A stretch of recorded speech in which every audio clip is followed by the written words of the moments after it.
This is the all-new Seat Tarraco, and let me take you on a tour of the exterior, the interior and the driving experience both on the road and in the desert here today. This will be a fun experience. Glad you joined us. Let's go with Autogefühl in full HD, full screen and full length. Let's go.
The Seat Tarraco is the first Seat that will feature this new front grille that will also be used for further new cars, for example for the all-new generation of the new Seat Leon then.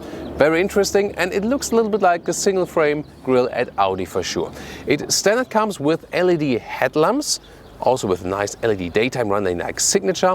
This one here a white car, but we also have another color for you here today. And you can see it's a so-called Xcellence trim, and we also have some contrast at the lower part here. Overall a very strong look, and interesting also, this Seat here is built in Germany together with the Volkswagen Tiguan.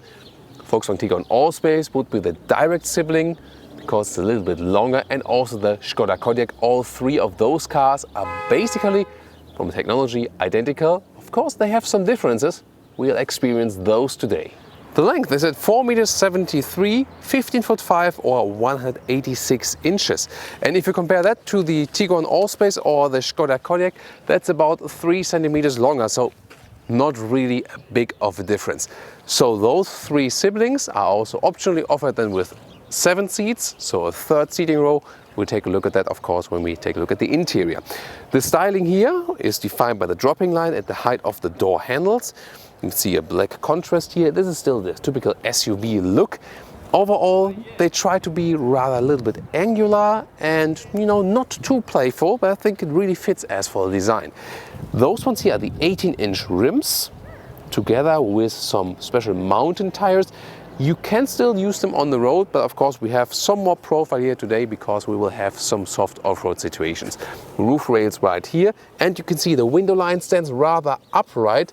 This also ensures a lot of space on the interior. So what's your first take on it? Mine is actually quite positive. The rear is what makes this car really interesting, because you see this light strip goes all over the vehicle, but you can see the rear light is just on the exterior here, the tail light, daytime running light, and then the middle part is not enlightened, so to say. It's just a reflector strip. However, depending on where the light is, it seems it would be lighting itself, but it really depends on the light. As soon as it gets darker, then of course just the outer one is visible. But I think it's still a nice element, and you can see that this visual element is also being used on all the new Porsches now and also the new Audis. So it seems to be in the whole corporation definitely a thing. Then in the lower part, this is, well, maybe some leftovers of fake exhaust trim style, but I'm not sure if they still pretend to, or if it's just the visual design element. You can surely argue about that. The rear exhaust is of course underneath the car, and this one here also is a 4-drive version. That means the all-wheel drive 4-drive is their all-wheel drive brand.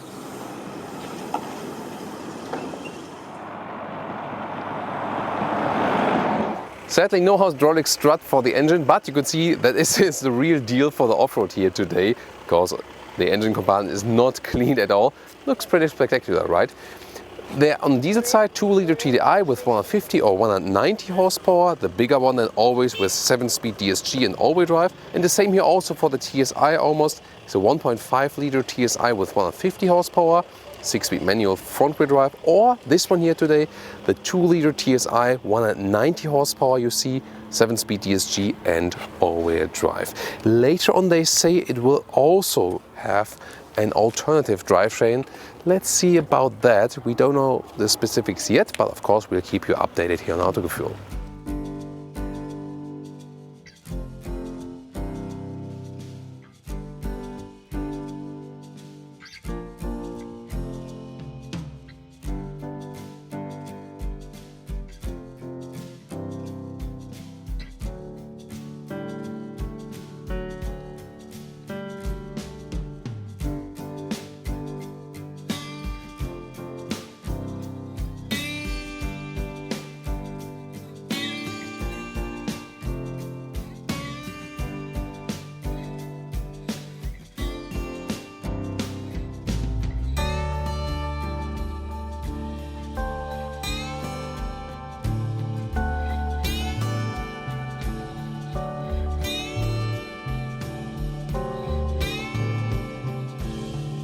This is the standard key, nothing special. Door, closing sound, pretty solid. Keyless entry, put your hand on the outside, put your hand on the inside, then it opens again, and then also the side mirror flips out. Then, very interesting here, this is the Xcellence trim, so far only one available. We have this, I think it's wood style inlet right here, soft touch at the top door. And then this fabric insert in grey, very beautiful, leatherette soft cover for your arms. Sorry, this is a little bit dusty because I've been using all over the car here. Optional Beats sound system right there. They're developing the sound system specific for every single vehicle together with them. It's quite nice actually. Then there's also the Xcellence steering wheel with this X in the lower part. Again, this wood style decor right here. It actually feels quite nice. And here, actually, here it feels like real wood, right there, more than at the inside of the door. So, and then those seats, they also fit to the wood. It's very interesting. Of course, you can argue, yeah, you know, a brown color, some don't like it, but the gray fabric in this, so to say, Scandinavian living room style, really beautiful for sure. And those ones here are then Alcantara microfiber. And I think overall, it's a very beautiful piece of seat art. And together with leatherette then as well, it's also, you know, then all sustainable materials and something, you know, which is visually attractive, something special for sure. And you can see you already have a lot of room on the seats. I've also tested the optional animal skin equipment, and I was starting to sweat on the seat pretty early, and the whole seating experience was also less comfortable in this ones here, because they here, you know, they offer a lot of seat. The seat form is somehow the same, but somehow, you know, how you sit on the seat and how you not stick on that, especially in warmer temperatures then. So overall, it's a very good upright seating position. I'm 1m86 or 6'1", and without the panoramic roof here, that leaves me plenty of headroom. With the panoramic roof, you will have a little bit less. Then the steering wheel can be adjusted right there in height and reach, and this one here is also electric seat setup. Go up and down, also just in the front. And then you have a 3 memory seat setup. That is also quite good if you're using that with different drivers. So overall, yes, it's pretty similar to a Tiguan or to a Skoda Kodiaq. Of course, the design is somewhat a little bit different, but they share the same core identity. You definitely feel that. But it's not a good, not a bad thing. It's rather a good thing because all 3 are definitely good cars. So here in the side profile, by the way, this car is equipped as a comparison with the panoramic roof.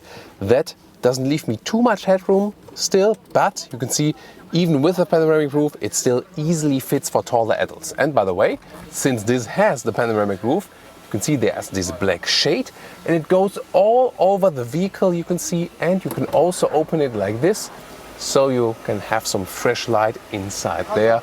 Pretty cool feature, of course. You don't have to go for it, and if you live in a very, very hot country, maybe not. But for all others, a lot of light, and it's very wide and pretty long for such a vehicle. And you know, I like to drive like that in summertime for sure. Interior overview. This car so far only comes in a high trim spec. So we have digital instruments, 10.25 inch on the left part. They're quite flexible, soon another detailed look, and an 8-inch screen right here. It looks bigger. because it has this frame and it really stands out. But here you can see that's the 8-inch then. So then it's, when you just look at the screen, it is smaller again with some hotkeys at the side. They are just capacitive if you like to access the smartphone connectivity, for example. You also have this, why is it doing those sounds? Not whoosh sound. Well, I pretty much hope that you can also turn that off. But always when you see this hand, then you can do the swiping. But I'm not sure if it's the biggest advantage. But I would definitely turn off the sound for the swiping mechanism. Touchscreen tone, where you can put it on and off. Yeah, I have to check that in the menu in a quite deep way, but probably no one will use the whoosh function anyway. Then in the lower part you still have a separate climate unit, also with seat heating. That's easy to control, especially while driving, for example. By the way, the top part here is also soft touch at the dashboard, and again, I really like the matte wood here. And since we on Autogefühl like to pay attention to details, we investigated and found out this inner part of this wood style trim. So both is actually artificial, it's not really wood. But this one here comes from a different supplier, has a different technique than the inside one, which has this matte surface. So it's a different technology behind it. And this really feels like real wood, but it's also not one. But interesting that those two parts that look actually almost the same, feel totally different, really come from different companies as a supplier. Very interesting detail. But I think it looks good. And the middle one also feels good. So I think it's a very good thing to add summer luxury feeling in that vehicle. And DSG shifting lever. The base engines come with manual. This one here optional. And the bigger engine always comes with all-wheel drive and DSG dual clutch transmission, as well as a drive mode selector. Quite interesting when you go for a sport mode. Then, for example, this one here, then the DCC, the adaptive suspension. That one is an option. You can also have an off-road mode. We will use that very soon. In the front, there are two USB supplies, an aux-in and a 12-volt power supply, as well as inductive charging platform, again an option, and some cup holders for bottles. They also keep them quite tight, that's good, and an armrest with some cubby hole. The digital instruments, by the way, don't wonder, at all Volkswagen AG vehicles, VW, Seat, Audi, Porsche, when you see the check engine light, when the ignition is on, it's totally fine. It disappears then when you turn on the engine, and then you know your engine is okay. So the light just appears when the ignition is on, that it shows that the light is working itself. Here you can see they're quite responsive here, those digital instruments. They look pretty cool and are also, in a very sporty style. And in the middle part, then you can, for example, also, it's not flickering in real life, by the way, but that would be the GPS map you can see in the middle part, or some information like from the assistance systems, or also digital speed and so on. So overall, quite cool. Infotainment system up close. This one is the Apple CarPlay view, Android Auto also available. This way you can get back to the Seat system always. And then you have those hotkeys, for example, also for the GPS. There's no mapping here at the moment because we're in a very remote area of Morocco. However, if you have it, then you can zoom in more, and this, you see the system is quite responsive and easy to use. You also have voice command, for example. You can connect your phone with Bluetooth. But again, in this case here with the Apple CarPlay, and you can also, for example, play your music. Again, the sound system is really cool, has a good surround sound, really nice. So I like it what they've done there, and at the same time you can still use the car internal GPS while your Apple CarPlay music is playing. That's also very important. And I think it's still good to have a separate volume knob here. And this knob here also to zoom in and out of the map, because sometimes when they put everything on touch, it's not so good, especially while driving. So I think this is a good solution that you can still have this knob. So what about the rear compartment? This is of course really astonishing here. First of all, the same nice seat design in the rear, and then when the seat is set to my driving position, you see, wow, still plenty of legroom left. That is pretty cool. I'm not a fan of those plastic tables. They are somehow, stable, also now with some cup holders at the side, but they somehow don't, resemble the rest of the build quality of the car, which is quite good. But this one here, and of the trunk flippers, not my favorite ones. What is really cool again that we have the fabric at the inside of the door, here also with an additional speaker. And again, so much room and such comfort and upright seating position. Also the headroom is plentiful. You can change the angle of the back seat here. You can sit more upright if you like. You can lean more backward if you want. Therefore, you can see those straps. Then you can also change the seat right there, or then also flip them completely down and also fix them in the lowest position. The only disadvantage is you have to release them once again then if you want to turn them up. Isofix it at the outside of the seats each for the child seats. And that's about it with the Isofix, because they forgot to put it at the 6 and 7 seats if you have them. Again, this one here is the 5-seater setup. Some cup holders right there. You can also just fold the middle part as a ski hatch. That's also possible, so you're quite flexible. And last but not least, well, there's also here a top tether function for the front seat, so you can have, well, not Isofix, but then this top tether function for a third child seat, for example. And this is a separate console with seat heating if you go for that option for the rear seats, 12-volt power supply and another USB supply. So let's open the hatch. Electric tailgate right here, and this car is of course about luggage space also in the rear. This cover here, by the way, does not have rails on the side. It has a reason, because in the 7-seater version there will be the seat belts right here. Then of course it's a little bit wobbly here also in the 5-seater version. And I really like the 5-seater version because it has, the most luggage space here. It does not have any step right there. Here you can put a replacement tire underneath that. And the normal length right here is just about 1 meter in length. And I would also recommend to go for the 5-seater version. And here you see it's almost 1 meter in width as well. And in height, it's also quite useful. Up to the cover is about 43 centimeters, and the total height right here is 76 centimeters. So if you want to know those in inches, then just Google like 76 centimeters in inches, and then you have it right there. That's the standard setup, and it already works quite well. I can, if you put a backpack right here, you can see how much space you actually have, and also a nice low loading sill. Then at the sides, you can also flip the rear seats from here like this. See, they don't go all flat automatically. This left mechanism, obviously, in this vehicle does not work anymore. Those ones are also one of the very first prototypes. Then let's take a look at it right here, and then you can push them low like this. And those cars are really being used in the desert, of course, as well, for a couple of weeks. So, and then is the length. Well, it's not entirely 2 meters, 190 in meters to my seating position. And of course, in the middle part, then you can go longer than 2 meters, about 240 in meters, then up to the shifting stick. But even more interesting is that when you go right here, the co-driver seat is manual, in this case at least. And when I push it a little bit more back, then you can fold this one flat. I really like this option if you want to transport something very, very long.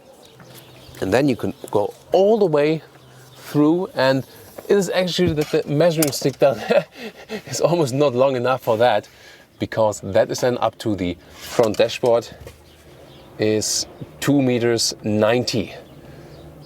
2 meters 80. Yeah, 2 meters and 80. And that's of course pretty cool. Maybe like for a surfboard or something. So you see, you're very flexible here. And again, to me, biggest advantage if you use the 5-seater. And now to the 7-seater setup. You can see it right here. You lose a little bit in height right there, but you can still fit a replacement tire. So everything is a little bit higher than here in the trunk, and of course a little bit more segmented, so to say. And then you can put out this top cover right here. Always use those small windows there to get it out. And the good thing is they have thought about a solution to store it right here. Again, you have to do a little of Tetris game. So that's it. It was a clean solution. I really like that. And then you need some strength to pull those here up. This is the 6th and the 7th seat. There we go, also with the seat belt holders. And You can just put them back again like this with those releasing handles. Now let's go around, because there's one more feature I would like to show you. So this rear bench is the same for the 5 and the 7-seater version. Can be folded, can be slide backward and forward. You see, really much. You can also put the trunk a little bit longer than, still having seats, for example, like child seats here, and then more trunk, for example. But if you have people with long legs, you would put them all the way back like this.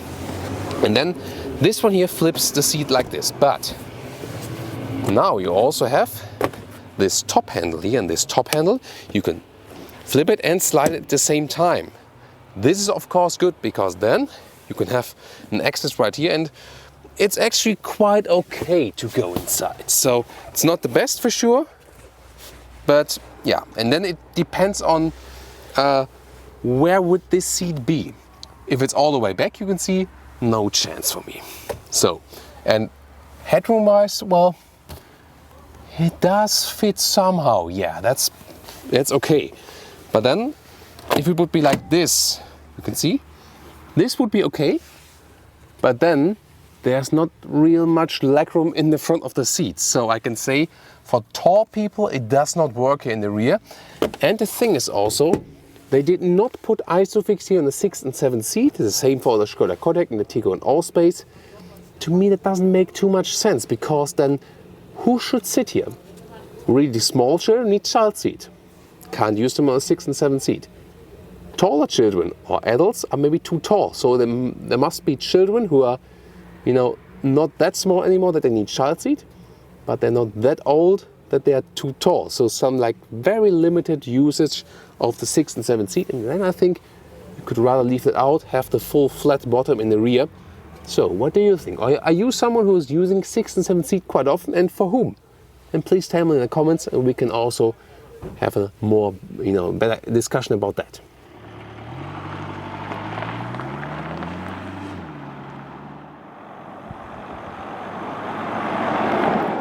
And now welcome to Thomas's driving lounge with the Seat Tarraco, and in the front of us we see one of the local transports. Yeah, only in Morocco, I guess, but of course, only in the rural areas. So always fun to see special means of transport here. As you know, we could theoretically also transport 7 people in this Seat Tarraco. At the moment we have 3 people in here. So I also have some weight on the car, which is also a little bit more realistic than I would be driving just really on my own. This one here is a 2-liter diesel with 190 horsepower and DSG, the dual clutch transmission. And I also have the adaptive suspension right here, the DCC, which is indeed for all the Volkswagen Corporation vehicles a worthwhile option. So sometimes those adaptive suspensions, they are not that important. Again, for all the MQB models here, like also Golf style cars, let's take it that way, it's really an option that gives you first of all more comfort, and also this span between comfort and sportiness, because I could leave it here in normal street mode and also go in the sport mode. Then I feel that the suspension stiffens up a little bit when I would have some more sporty areas, and also the gears are turned up higher. Then we'll also have an off-road mode, which we will later test in our desert drive. This will be very interesting. We can get some more loose tire spin. This diesel is very silent and a very refined engine, so you don't really feel or hear it's a diesel unless someone tells you, or if you really hammer the throttle. So it will always give you a lot of performance as well. We'll take a look at it later today, what we have on the consumption meter here. We'll keep you updated with that for sure. One of the big questions initially was, is the Seat Tarraco any different than the Volkswagen Tiguan or the Skoda Kodiaq? To be correct, the Tiguan Allspace, because Tiguan Allspace, Skoda Kodiaq and the Seat Tarraco are basically technically all the same vehicles with some different nuances. Seat claims that the Tarraco has a little bit stiffer suspension setup in general, and I think that's true from what I feel in comparison to the Tiguan Allspace and the Skoda Kodiaq. Whereas the Kodiaq would be, let's say, the softest, most indirect one. Also steering wise, you know, it doesn't give you the most direct feeling, especially if you have those lane keeping assist activated. You can also deactivate it. I have to press the left column and then OK right here, because that gives me a better chance to really tell you something more about how the steering is really feeling. And I have to say, in most of the Seat vehicles, the steering is very direct, but here in the Tarraco, it's a little bit indirect, especially here in the low angle areas, you know, like -2, +5 degrees. So this has something like a dead zone I don't like that much. And it's really strange because most of the Volkswagen AG vehicles, they have a very direct and precise steering. But if you leave this dead zone area, then it's actually quite good and quite fun, and will also give you a secure feeling in the corners. Overall, it gives you a very refined feeling. Same here also in the Seat Tarraco, and you have this upright SUV seating position. It's a good mix also in the size, because you're not too big as for the surrounding, but you're already big enough on the inside that you have, you know, a very confident feeling, and it's also a great, comfortable ride just on a long-term run. This tarmac we have right here is not that good. It's actually quite rough, but the suspension is still doing a very good job if there's some minor bumps in the road, or also if just the terrain is quite rough. So it's really just excellent going straight, and I don't feel that I would be needing a bigger SUV for that. If you compare it to a Seat Ateca, yeah, of course you feel a difference. This one is the bigger one, so when going straight and just, you know, being on the motorway, this one here gives you even more confidence and calmness. However, the Ateca will be better in cornering because it's just a lighter and smaller vehicle, so it's more fun to corner it for sure. You've already, you know, you've heard nothing from the engine basically. You'll hear it more just when I go to the sport mode, or if I shift back. So I can use those shifting pedals as well if I want to take some overtaking maneuver, for example. Just another gear, and then if I go like from 60 to 80, that's already it. So you see that went quite quick, especially when you shift down yourself before, because the delay you might experience is usually just a one that comes from the shifting down, that the DSG at the same time goes back 2 gears, and that takes half a second that the DSG is doing that. Then the acceleration sets in. But if you shift down yourself earlier before, or if you're also in the sport mode, this goes actually a little bit quicker. So when you're in the S or sport mode, then you can also see this, which gear is being picked at the moment. For example, the 5th gear. When I'm going to the D mode, it's already going up 6th gear, so 1 gear higher. So in the sport mode, you're usually at least 1 gear lower, and then that gives you also more acceleration power when you really need it. Those digital instruments are actually also quite well to read, although it's very bright outside at the moment. That's also a very interesting fact. So because it's also a matte screen, so you can very well read it also while driving in the sun. However, this central screen here is a rather glossy one. It stands free and open. I can still read it, that's no problem. However, it does create significantly more glare than those instruments do, which are just right hidden in behind there. The all-wheel drive of this model, you know, for most use, also front-wheel drive engines will just do fine. This one here, the all-wheel drive version, you don't really realize something of that when it's dry terrain. Just when you really hammer the throttle and it's, for example, wet, then you have less wheel spin in the front when accelerating. And of course in soft off-road situations, or if it's really winter time with snow and so on, then you would need the all-wheel drive. Other than that, it's just for this vehicle rather nice to have. Today, of course, we will need the all-wheel drive and also really enjoy that we have it, because otherwise I think we would get stuck in the sand later on. So let me also tell you something more about cornering, because we face just the next roundabout right now. By the way, if you hear some squeaking, there's some fresh rubber on the pedal, and when that squeaks to the rubber underneath my shoes, then it's really funny. Here you can see cornering abilities. You feel that the car is not the most agile one, but considering it's already at this length at about 4.70 meters, it's still quite good handling. However, this one here is of course something where you would not expect a super sporty ride. And you know, which one would I prefer? As for Tiguan Allspace, Skoda Kodiaq and Seat Tarraco from driving, honestly it doesn't make too big of a difference. But again, that's rather a good thing than the bad thing, because all three drive really very, very well.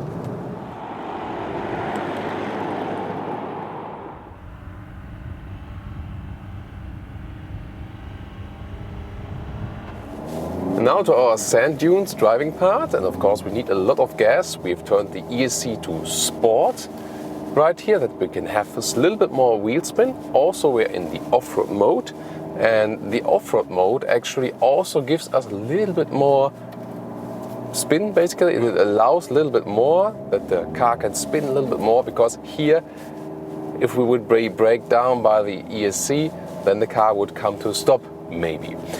This is this Haldex clutch system. It's not called that way anymore, but it basically works from the front wheels and then also torque to the rear wheels on demand. For example, when there are slippery conditions like those here, maximum of 50% torque on the rear. So it's not a hard off-road system, so to say, but we can see here in the sand that it actually does work pretty well when you're not driving all the time off-road. When you would be driving off-road for hours and hours and hours, not sure if the clutch might be overheating or something, so that's not the main purpose of that vehicle. It's more, that you can know what you're doing. So here, for example, you can see, although we're in those very soft sand dunes, the car is very smooth and also works well from the overdrive system, and we're not getting stuck. Here now, always when we're going uphill, we accelerate a little bit more. I'm not turning the steering wheel too much, always just to the half, that the car is not pushing over the front wheels. Some hard surface sometimes underneath, so car gives me a very good feeling.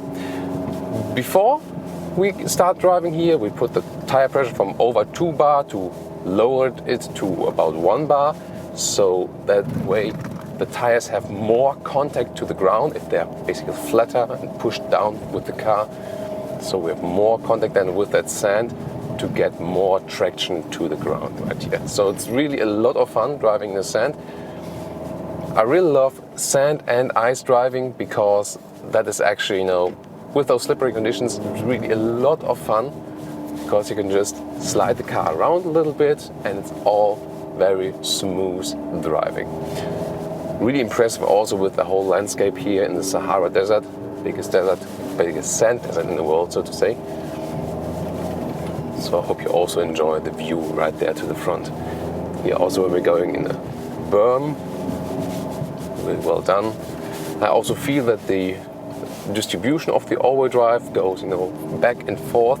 This electronic system is always deciding basically any second how much torque to each wheel.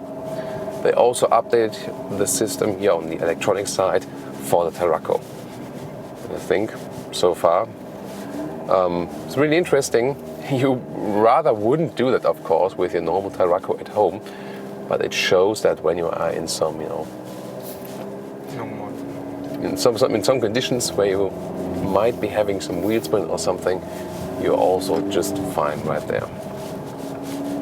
Also, that the car is a little bit bigger than the Ateca, for example. We've driven the Ateca off-road, and off-road here it actually feels quite small and agile. On the road you do feel a difference, of course, to those smaller vehicles, but here it just feels very, very agile. So now over this next one. There are also some bigger dunes here, but that's then, for the real off-road, for the small off-road vehicles or so. But I think what we can do already with this car is actually quite impressive. Of course, I'm not always going in a straight line. I mean, it's also more fun if we go a little bit sideways or something. So we're also here to play a little bit in the sand, of course. The color in front of us, by the way, is the darker one. You've seen it also earlier in our review, and that one is called dark camouflage, so it has this, dark green mix. By the way, also just like close by here is also some original tracks of the Rally Dakar when they were still passing, you know, from Paris to Dakar. Now, of course, they moved to South America, but still the heritage of the rally remains, of course, right here. You know, a little bit harder on the gas, but you see, you know, not exaggerating it. So I'm always try to drive a little bit smooth, because if you're doing some, you know, some more extreme maneuvers, you might be forcing yourself into a mistake. Wow, what a nice blue sky also we have right there. See, I'm always working the car a little bit to keep it also in line with the car in front of us a little bit. Ground clearance is about 20 centimeters, so that's not too high. Think about, we just had the Volvo V60 Cross Country, which is a crossover, and that one even had 21 centimeters. So this also shows you that this car does not have a real off-road focus. When we have the tires with a little bit less air pressure, there's also even less ground clearance. But of course, if there are no big rocks here or something, it's totally fine for us. Now, for our photographers, that might be looking better on camera from the outside, right?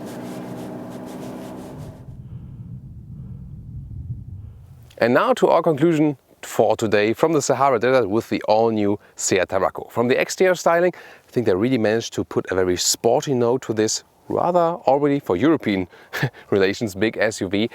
If you compare it to the siblings, the Tiguan Allspace and the Skoda Kodiaq, this one here visually definitely the sportiest one, especially with this expressive rear too.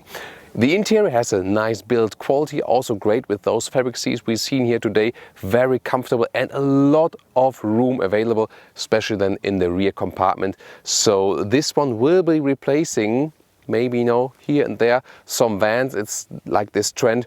More and more families are also going for the bigger SUVs instead of the vans. Driving wise, it's also very refined driving experience. We tested the diesel here today and we're actually quite low in the consumption.